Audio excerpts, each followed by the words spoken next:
Good afternoon, everyone, and welcome. To be a fully licensed football agent, you need to pass the FIFA agent exam. But how do you give yourself the best chance of passing when the success rate is only around 40%? The answer to this, plus other relevant information, is exactly what you will find out over the next hour, as our expert gives you the strategy, top tips, and guidance you need to pass the exam. Welcome to TransferRoom's webinar on how to pass the FIFA agent exam in 2025. I'm Frederik Broholt, your host for this webinar and Senior Vice President for Strategy and Partnerships at TransferRoom. TransferRoom is football's transfer marketplace, which gives over 550 agencies direct access to the right people and market intelligence from over 800 clubs. This means you can maximize passing the agent exam by tapping into the world's biggest network of decision makers. I'm now delighted to introduce our expert speaker, Dr. Serhat Yilmaz. Serhat is the Academic Director for Sports Agent Education at Loughborough University in partnership with Johan Cruyff Institute, where he teaches agents how to pass the exam, and he's also passed the exam himself. Welcome, Serhat. Thank you. Thanks for having me, Frederick. It's great to have you with us here, Serhat.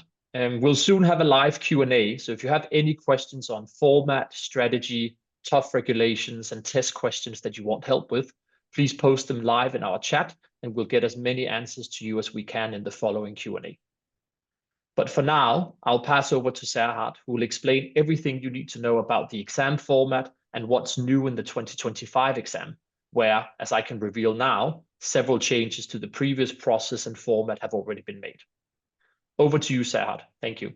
I put together some slides for our audience, and basically there are three areas that I want to focus. One is obviously the big one, the changes to the exam process as FIFA just introduced. And then I'm going to focus on FIFA football agent regulations and the existing global suspension of the certain provisions and its impact on the exam in this upcoming June exam. And then finally, I'm going to talk about some of the key considerations for using the electronic version of the FIFA study materials during the exam, because we know that this exam is open book. Therefore, candidates will have access to the electronic version of the study materials. So therefore, it's important to consider and think about how to actually utilize these materials and the potential strategies that you can adopt. In terms of then, first of all, to start with changes to the exam process, which FIFA just introduced. Now, what I want to start with is, first of all, what hasn't changed. And if we may call this structure of the exam or format of the exam, this has not changed. So we know that exam is still consists of 20 multiple choice questions. Its duration is for 60 minutes, and the pass grade is still 75%, or in other words, 15 or more questions that need to be correctly answered. So these fundamental basics of the exam still remain the same. Then what has changed? The big change is this concept of exclusive online remote examination. So to understand this new process of the exam, first of all, what we know from the 2023 and 24 exams, the exam, although it was online, where candidates were accessing and taking the exam through FIFA agent platform, they had to go to a venue which is organized by the respective member association and take the exam in this venue in person. But now, under this change, and this is the concept of exclusively online and remote examination, candidates can sit the exam in any location around the world that they can decide to take the exam on, and it's their choice. But the fundamentally important aspect is therefore that the space and the room in this case where they are going to take the exam obviously needs to comply with certain minimum requirements that FIFA has established. But therefore, no longer going into a venue that is determined and organized by the National Association. Right now, it's about this location that which is the choice of the candidate, and therefore then the space is being compatible with the FIFA requirements. Then how does this thing gonna work? So I want to offer some like practical understanding from the FIFA materials that FIFA produce explaining these changes. So first of all, for me, I think to make sense of these key requirements from FIFA, we need to think about the notion of the remote online examination versus taking the exam in a venue. In terms of taking the exam in a venue, obviously what that enables is candidates goes into the venue, then the organizer can actually observe and monitor behavior of the candidate during the exam. So this notion of invigilation. So therefore now what we are going to see, that needs to take place online. And therefore, fundamentally, there are two key aspects here. One is the exam room requirements, because obviously, again, for the integrity of the exam, FIFA says this space must be private, quiet, with suitable light. It must not be a public space, like restaurant, cafe. And only the candidate must be in the room. So therefore, candidates need to think about this room setup, and they need and the choice, and they need to ensure that these requirements are fulfilled. Then also FIFA is introducing this remote invigilation, which is based on this idea of multi-mode monitoring. So what this means, basically, there will be two devices that candidates need. And that's, first of all, what FIFA define as primary device. And that's basically the laptop in this case, or a computer device that candidate will access to FIFA agent platform and use to access the exam. And then there is this secondary device, and FIFA defines this as a smartphone device that has camera and microphone functionality, and candidate needs to download this FIFA Football Agent exam application to their mobile device, and that device will be also used in order to monitor the activities of the candidate during the exam. So therefore, these changes, as I said, fundamentally about ensuring the exam integrity and also monitor the activities of the candidate during the exam. Then, as you can see, because these changes are quite fundamental, obviously there's no compliance. That means then candidates may not be able to take the exam, and it can have a significant impact on the candidate, such non-compliance or not being prepared. Therefore, now FIFA also introduced this window, which is about pre-exam readiness checks. So therefore, according to the FIFA guidance documents, FIFA will work with the candidates, and where they will ensure that the candidates' devices and the setup is in place, and they are ready to take the exam on the exam date, which is 18th of June 2025 for this year.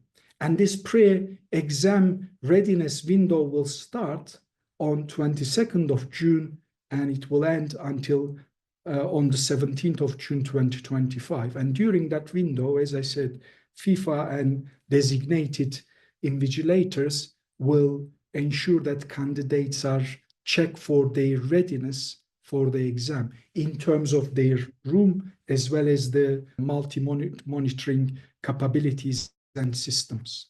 Then the second big change is now the exam is still open book exam, but only online version of the study materials is permissible. during the exam. What we know historically, candidates were allowed to take the hard copy or access the FIFA study materials online during the exam. But now, hard copy materials are no longer allowed during the exam. So therefore, candidates need to think about, how to actually use, how to effectively use online version of the study materials. And another big change is that from this year onwards, FIFA exam is going to be held once a year. Again, historically, exam was twice a year, but now, from this year onwards, it's going to be held once a year. And then for this particular exam in June, FIFA already outlined its timeline. And as you can see, there are different windows in this timeline. We are currently in this exam application window or period, and that is open until 17th of April 2025. So for those who hasn't submitted their applications yet, so there is still time, and the applications must be submitted before the closure of the exam application window. Once the application window is closes, then from 15 May 2025 onwards, up until 30th of May 2025, we will have this exam booking period or exam booking window. So what this means basically, the candidates, approved candidates, they need to book an exam slot to take the exam on the 18th of June 2025. So they will have a specific time slot that they, as we can call exam slot, that they need to specify and book. And at that time, obviously, they will be online and take the exam. And that period will start from 15th of May. And then we will have this, as I said, pre-exam readiness check window, and that will start from 2nd of June until the 17th of June 2025, one day before the exam. Then we have got, obviously, the exam date. It is this year, 18th of June, and then we'll have the notification of results on 2nd of July 2025. And I think this timeline, it's important to appreciate and understand what needs to be done on what specific time period. And as I said, it's important to appreciate particularly this exam application window, because if the applicants misses the exam window, what this means now that they need to wait for at least 12 months to take the exam, which would be now in 2026, following the June 2025 exam. So 3 core changes that I wanted to outline. One is this exclusive remote online nature of the exam. Obviously, changes to the accessing and permissibility of only online version of the FIFA study materials, and obviously now exam being held once a year. Then the next thing I want to talk about briefly is this FIFA football agent regulations and what is examinable in the June exam from this core material. First of all, we know that currently, due to the ongoing legal challenges against FIFA football agent regulations and FIFA, against FIFA, that there is this global partial suspension of the FIFA football agent regulations. And this current version of the study materials published by FIFA, March 2025 edition, actually specifies that those suspended provisions are not going to be part of this upcoming exam in June 2025. There is a specific FIFA circular, 1873, which outlines actually those provisions that are impacted with ongoing legal challenges. And actually, this circular also part of the supplementary materials under the FIFA study materials for the exam, so it's important to understand this. But here is the summary, basically, what is examinable and what is not. So as you can see, there are a number of some core provisions are currently suspended, and therefore they won't be examinable. In other terms, there won't be questions on them in the exam. But then there are a number of other areas of the FUFAR that there will be questions on the exam.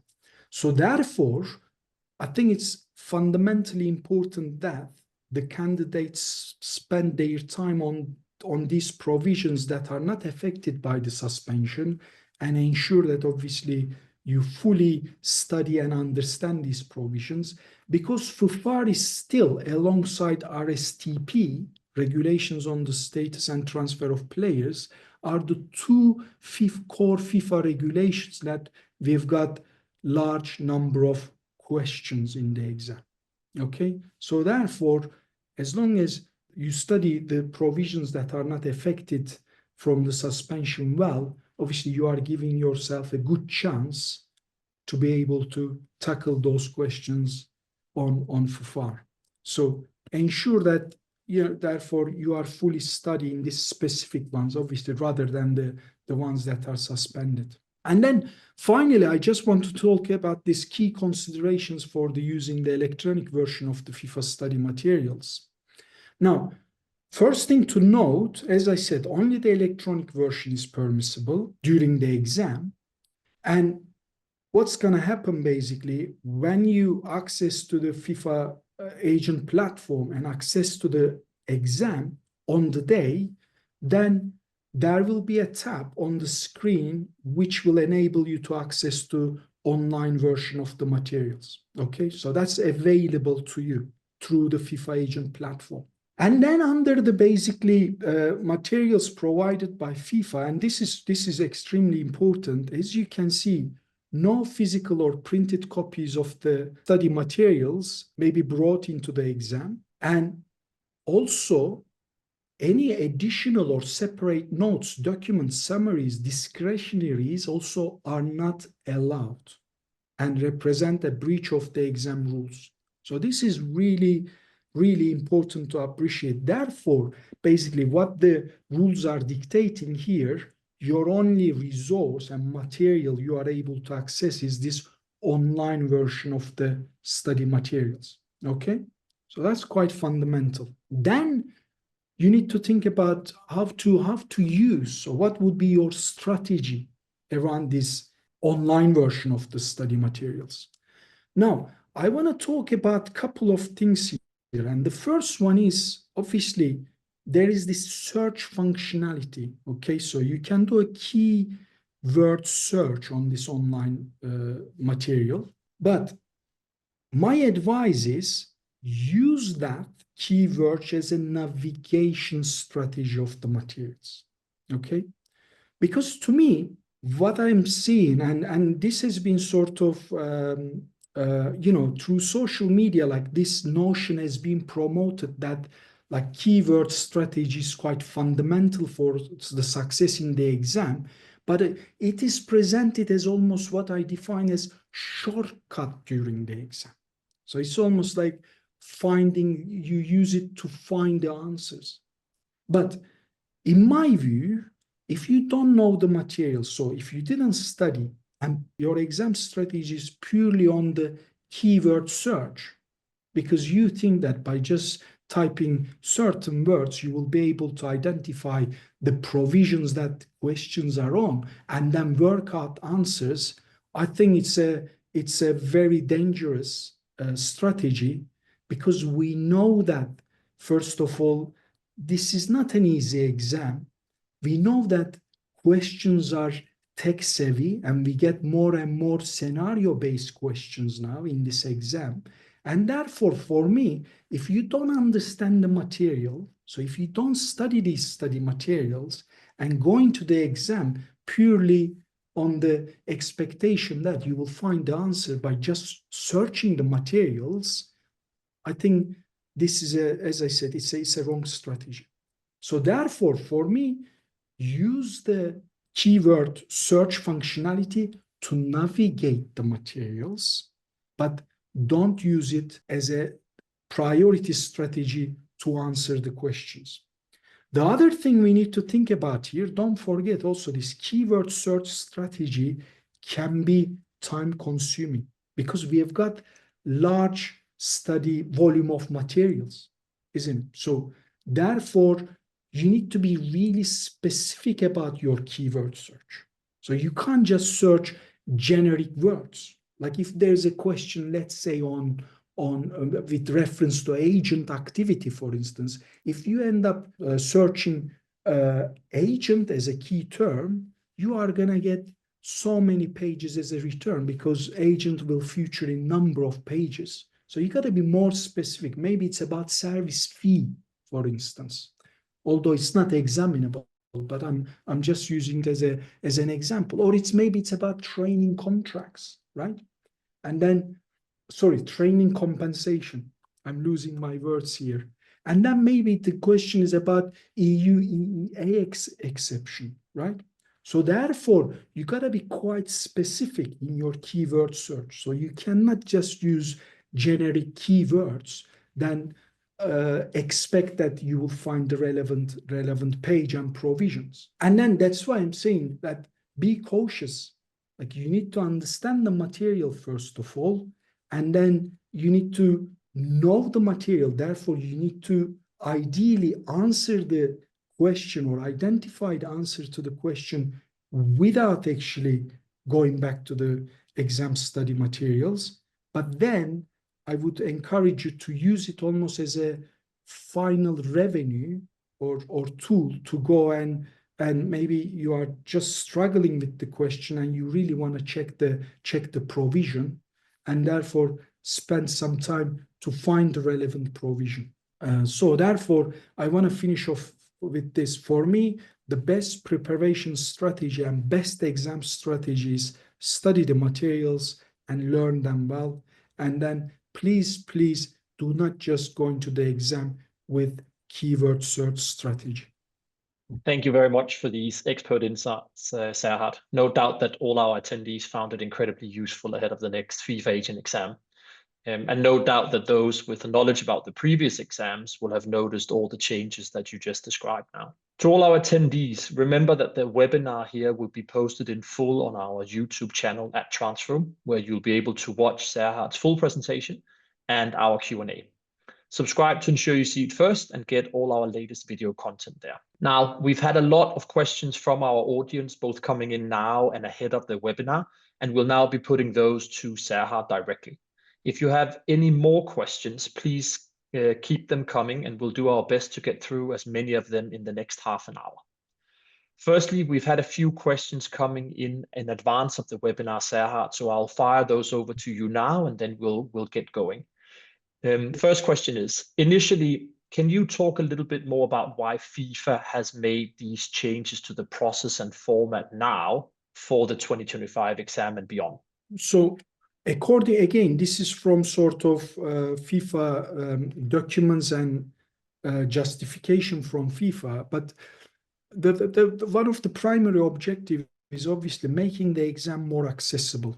And this is in a sense that basically historically, it created challenges for the candidates basically to go into a venue, and that meant that there has been additional cost of travel, sometimes accommodation, and then also there is this cost of exam fee that was payable to the member associations, which covered the cost of logistics around the exam. So booking the venue, obviously manpower in the venue, so on and so forth. When we think about that exam is part of the licensing process, and therefore, alongside the exam cost, when successful candidates also needs to pay the license fee to obtain their license, therefore, then suddenly, the cost of obtaining license through this initial exam that was administered through the national associations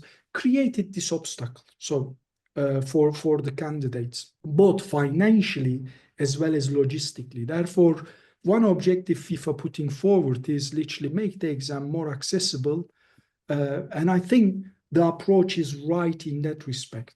And then the second one is the exam experience, perhaps, that we can talk about, because we know that in the past, particularly with member associations where large number of candidates were taking the exam, on the exam date, there were issues with the exam menu, technological capabilities of the space. For instance, we had here in England back in September 2023 exam, when literally the venue didn't have the Wi-Fi, or Wi-Fi couldn't work, couldn't handle large number of candidates accessing the system at the same time. So therefore, these kind of problems, when you try to bring everyone, large number of candidates together, both logistically challenging, but at the same time impacts on the exam experience of the candidates, and through now making it in a way more individual centered, because where individual can decide on the space, the room, the setup they want to take the exam in, is just to enhance also the exam experience of the candidates. So these are, in my view, are the two objectives of FIFA behind the changes that we just discussed. Thank you, and it makes good sense, and hopefully these objectives will be fulfilled with the new changes you just described. But time will tell. If we move over to some of the questions from the audience now, the first one here is from Diogo, and he's asking, is there a heavier focus or more questions on certain areas of regulations, or is it roughly the same amount of questions that you're getting for each regulation? Really good question, Diego. And I define that as distribution of questions. What we know, study materials are sort of large in volume. And if we can think about, we have got basically regulatory materials, and those are core FIFA regulations. And then we've got also safeguarding materials of FIFA. So we can sort of categorize them into two groups. Now, then within those regulatory materials, what we know that basically you've got some core regulations that FIFA wants agents to fully understand. And that's, for instance, FIFA football agent regulations, which is directly applicable to agents and govern the football agent services, that activity. And then you've got the FIFA RSTP, those regulations on the status and the transfer of players, which is about basically status and transfer of players that agents also must understand. Therefore, those two regulations are actually, if we may say, the backbone of the agent exam. What we know from the past exams, around 60 to 65% of the exam questions, so roughly somewhere between 11 to 13 questions in the exam, actually are based on FIFA football agent regulations and FIFA RSTP. Then the remaining 7-8 questions are around split equally to different materials. We tend to have at least 1-2 safeguarding questions. We tend to have questions on clearinghouse regulations, and more so now. And then FIFA statute, disciplinary code, ethics code, and procedural rules governing football tribunal. So therefore, distribution is in terms of number of questions aligned towards FIFA football agent regulations and RSTP predominantly, but it is distributed in a way that just purely understanding those two regulatory material is not enough to pass the exam. That's an excellent top tip, I would say, and it definitely gives a good indication and guideline to what you should be focusing on as a minimum. I've got a couple of more short or simple questions that you can hopefully briefly answer. First one is from an anonymous person in the audience, but the question is, are you allowed to use an extra screen or monitor? Good question. On the top of my head, I might need to check this, but I don't think it's permissible. Although, just to note, there is this also medical condition requirements that the candidate might have, And therefore, I would advise that if sort of there's a justification and particularly medical reason for additional screen, that might be permissible. But on the top of sort of my head and the document that I reviewed that from FIFA that outline these changes, I don't think any other device is permissible, and I would interpret that as a second screen also not be permissible. We can perhaps share that with the audience afterwards in some of the follow-up. And then there's another one here from Caden who's asking, I have booked, so what happens next? Do I just wait now or do I need to do anything else? Okay, good question. So when you say you are booked, I am assuming that your status in the agent platform is ready to take the exam. Because what happens in the application process, obviously you apply, don't you? Then you go through this verification process because, as we know again, that candidates needs to be eligible to obtain their license. So therefore you go through that eligibility verification, and once your eligibility is verified, then you are ready to take the exam. I'm assuming you are in that status, and I'm assuming also you can now pay the exam fee as well.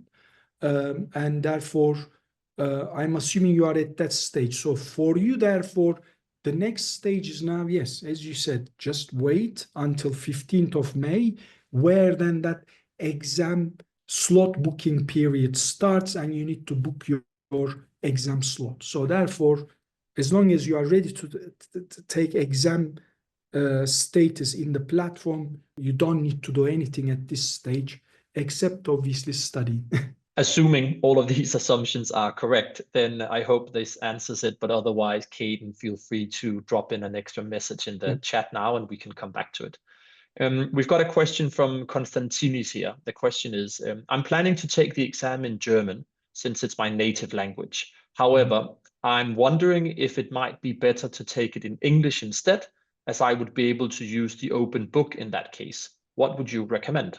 Two things, first of all, to just have a input as to the sort of exam. So yes, now we know that exam can be taken in German, but then study materials are only available in English. So therefore, I think it's a personal choice because it's about being comfortable.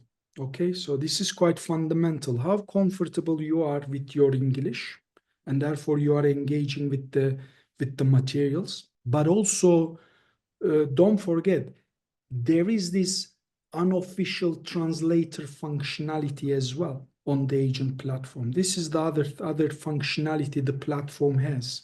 So you have functionality to access the online version of the materials, and then you've got the functionality to have this translation tool. So what this means, therefore, what you can do is you can always take it in, I mean, it's your native language. So therefore, I can see no problem there. But for those who cannot obviously speak these four languages, because it's not their native language, that means that they can utilize the translation tool in order to ensure sort of they are reading the questions in their own native language. But I would say it's a personal choice. And then if you want to translate the materials, obviously you can do that as well. But again, if you think about the time it's going to take you to do that, the process, I would suggest maybe stick to your native language. And then in your study and preparation phase, make sure obviously you fully understand the material in English as well. Thank you. And as you were saying, it is a bit subjective and personal preference here, but definitely good guidance. Just coming back to the previous question before from Caden, she put in a reply here saying, I've paid for the booking of the exam and have chosen time. So would you add anything to Caden for what they should do next? It seems therefore it's progressing now. It's even, I mean, it's interesting because she's saying she also booked the time. Whereas obviously the timeline from FIFA in terms of exam slot booking is from 15th of May. So it's interesting. But in nutshell, Kate, you are ready basically. Probably your next phase then is the exam readiness check window. We've got an anonymous question here, and the question is, using the electronic version of the study material, is it acceptable to write notes and highlight important information in the study material as part of your preparation? No. That's no notes, no highlights. So those are all not permissible. That's clear. We've got questions from James Caputa, and there are 3 questions actually, and I'll go through them in order, but just for you to know what to answer as well, Serhat, I'll maybe just take one at a time and then come back to the other ones after. But the first question here is, will the preliminary injunction in the procedure 8 of Jan 2023 have effects on the FIFA agent exam of this year?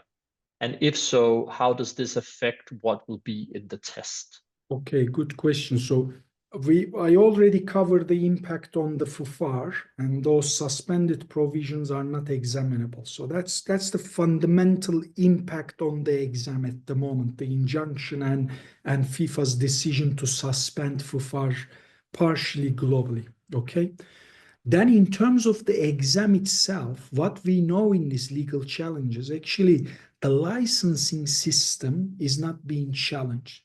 So that section 2 of the FIFA football agent regulations, which is about becoming an agent, and that's the backbone of the licensing system, because under those regulatory provisions, FIFA introducing the licensing system, the exam, eligibility requirements, that are not actually subject to injunction or legal challenge. So therefore, in terms of status of the exam moving forward, it's not affected. So we'll have the exam and it's not being challenged. Okay. But as I said, in terms of the exam itself and the materials, the fundamental one is those suspended provisions of the FUFAR that are not examinable at the moment. And therefore, my advice to candidates is to focus on those provisions that are not affected, because the questions will be, FUFAR questions will be based on those provisions. Okay, the second question from James is, where can you find the unofficial translator link to translate certain things during the FIFA agent exam in a language outside of the 3 official FIFA languages? Yeah, it's on the FIFA platform. When on the exam day, candidate log into the FIFA agent platform and goes into the exam level, and then on the screen they will see the tab for the study materials that they can click and access, and same thing for the unofficial translator. So basically it will be front of you on the screen, and all you need to do is click on it. It opens the unofficial translator in a new browser next to the FIFA agent platform browser, and then you can interact. And last question from James is there a way to navigate with separate search words to find certain paragraphs? Yes, that's the keyword search strategy, isn't it? What the candidates need to be mindful of is that the material will open up in a new browser as a PDF file. So therefore, my advice is always make sure you are practicing keyword search on your device that you are going to take the exam. Because again, different devices like Mac versus HP or Microsoft Surface, they've got different capabilities in terms of search functionality of the PDF on the browser. So therefore, make sure you are practicing keyword search. And obviously, we have access to online version of the FIFA study materials now. It's available. It's in a public domain. So just access it through your device and make sure you are playing with the search functionality. We've got a question here from Tenby. You may partially have covered it, Serhat, already, but the question is, why only one exam per year? Is it because FIFA is trying to reduce the number of agents coming through, or another reason? Yeah, I mean, excellent question, and I have no answer for that. Like, I don't know sort of what is the underlining objective of just having the exam once a year. I mean, I don't have much to say on it. It's just that perhaps what we need to think about now, because now we transition from this intermediary system, which was the previous regulatory system up until October 2023, when FIFA came into force. And in that initial phase, obviously, a lot of individuals who are operating as intermediaries, they need to be licensed and transition into the licensing system, regulatory model, and licensing-based industry, if we may call it.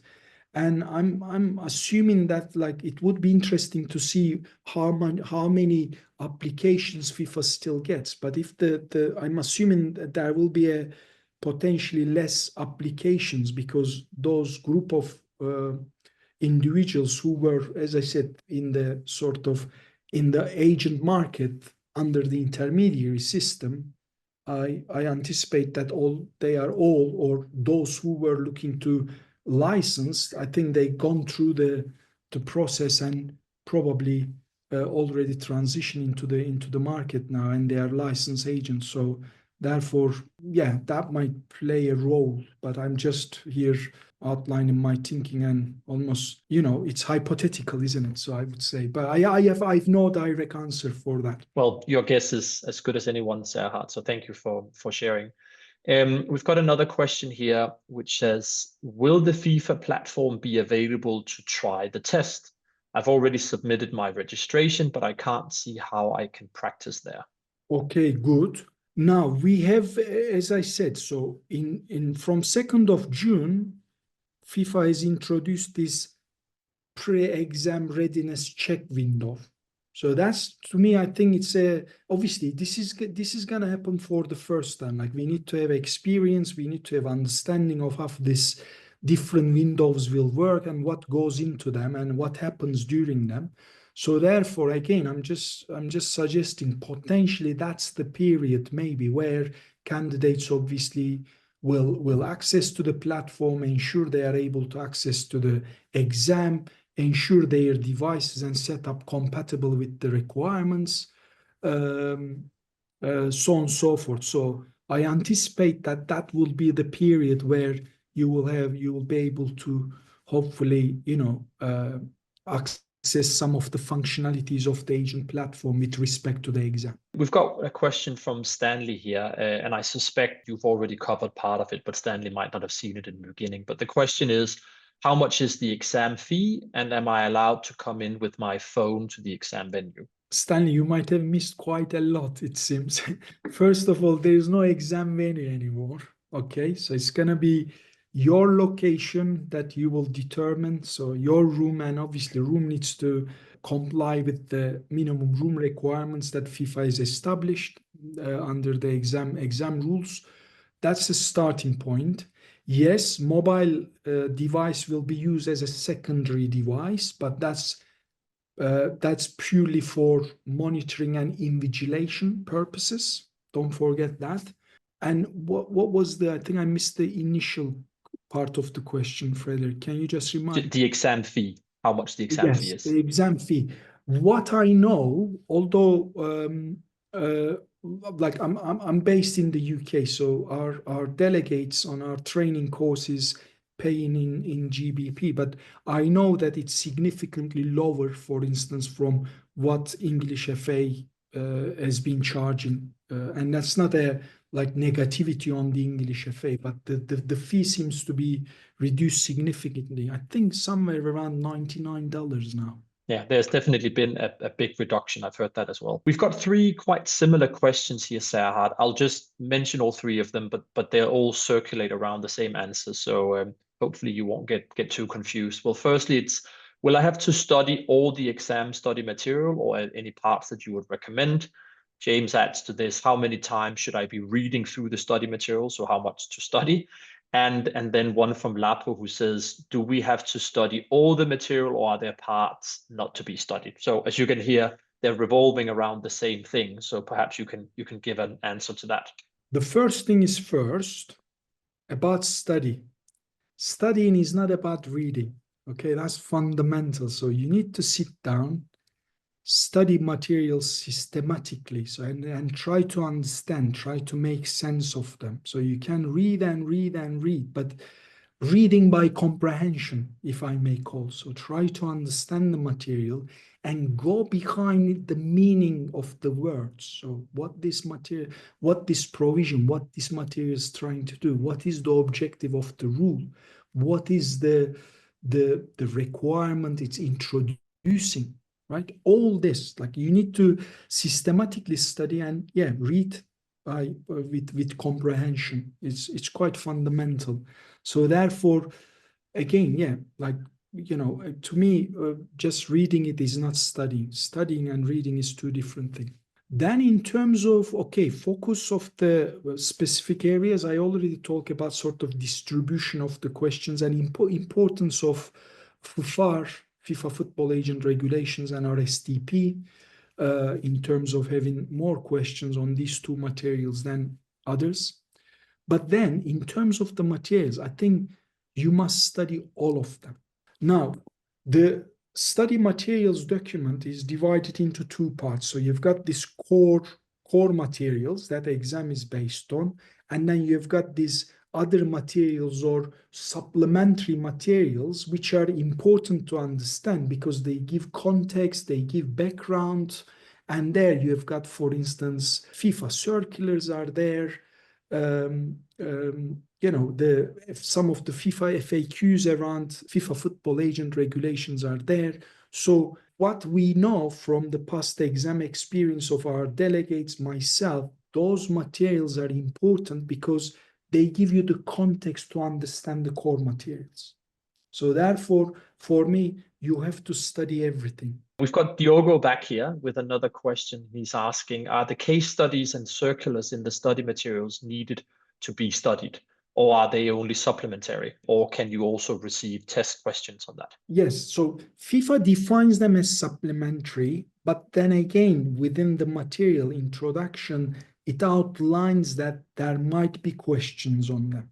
So therefore, like there is a wording around that it indicates that all of the materials are examinable. So therefore, although like there is that distinction, as I said, between core and supplementary materials, there might be exam questions on them. So therefore, I'm suggesting that the candidate should study the whole materials. Better safe than sorry, it seems.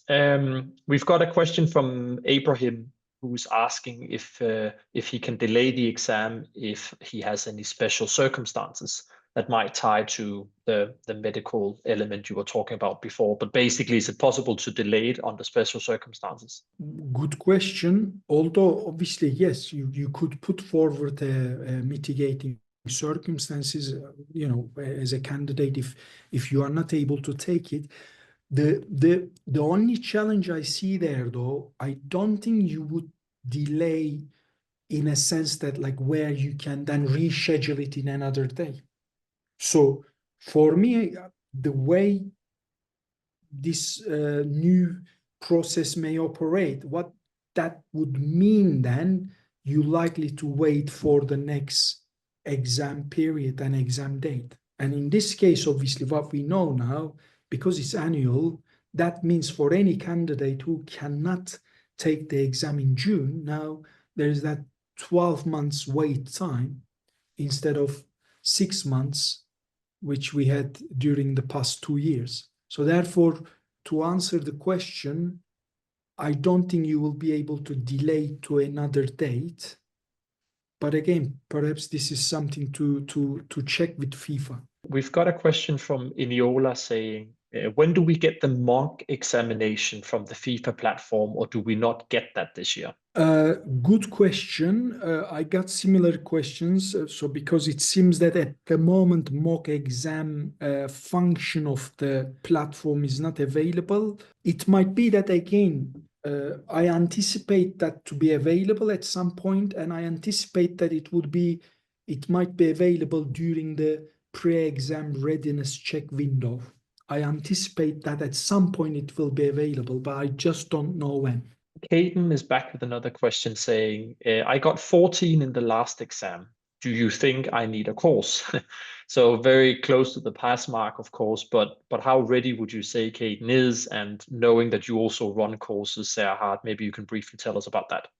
Really sorry, Kate. It's heartbroken, isn't it? Like when you are so close, but there you go. I think this shows the like challenging nature of the exam, right? And sometimes one question is making that difference, isn't it? So, but I would say it's an individual choice. I would say how comfortable you are with the materials, how comfortable you are with the exam strategy that you had.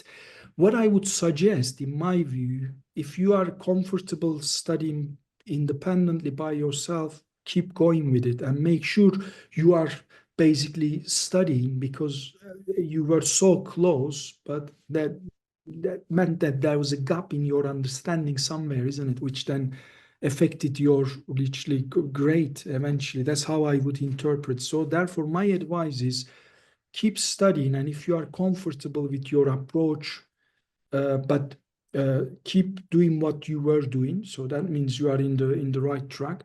But then if you really need some support, then I would suggest thinking about maybe getting some support from educational providers. And maybe a quick related question here from an anonymous person in the audience. Can you recommend any coaching platform to increase the probability of passing the exam? I don't know what you mean by coaching, whether like, again, I know in the market sort of there are those offers there on like one-to-ones and stuff. Like, I mean, we have got our training course, but and if I may say, it's very comprehensive, it's fully online. But for me, and you have access to expert because we have got our bespoke e-learning platform, what I call Sport Agent Hub, and we have got a forum space where I interact with our delegates. So that kind of engagement we have, and we inbuilt into our training course.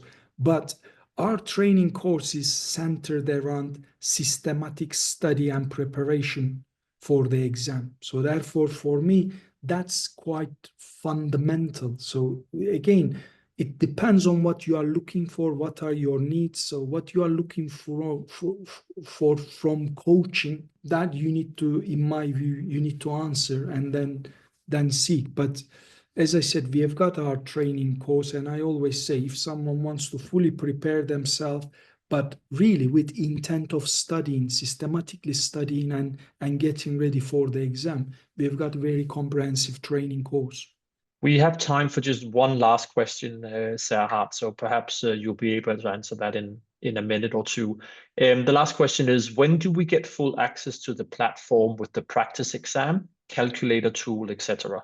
Currently, the platform only has the licensing functionality and the account settings. I think we had similar question around mock exam. As I said, I anticipate that the platform will be ready at some point, and I anticipate it will be during this pre-exam readiness window, where candidates will be able to test some of those functionalities, but might be able to also access to the mock exam functionality of the platform. So it will be available, but I just don't know when, and there's no guidance from FIFA on that at the moment. Well, thank you very much, Serhat, and that's it for this webinar on how to pass the FIFA agent exam. Your expert tips and insights have been great as always, and also thank you, the audience, for watching and for submitting all your questions. The full video for this webinar will soon be posted on our YouTube channel at TransferRoom. Subscribe so you can watch it first and see all our other latest videos there. We wish all agents taking the FIFA agent exam in 25 good luck. And if you want to increase your knowledge further, you can find out more about Serhat's specialist courses for agents, including the FIFA agent exam, with our links in the description on the YouTube video. And once you've passed, you can take your transfer business to the next level, open up the global market, and build your reputation as a trusted agent on TransferRoom. Just visit transferroom.com to hear more. Thank you all for watching. Good luck and goodbye.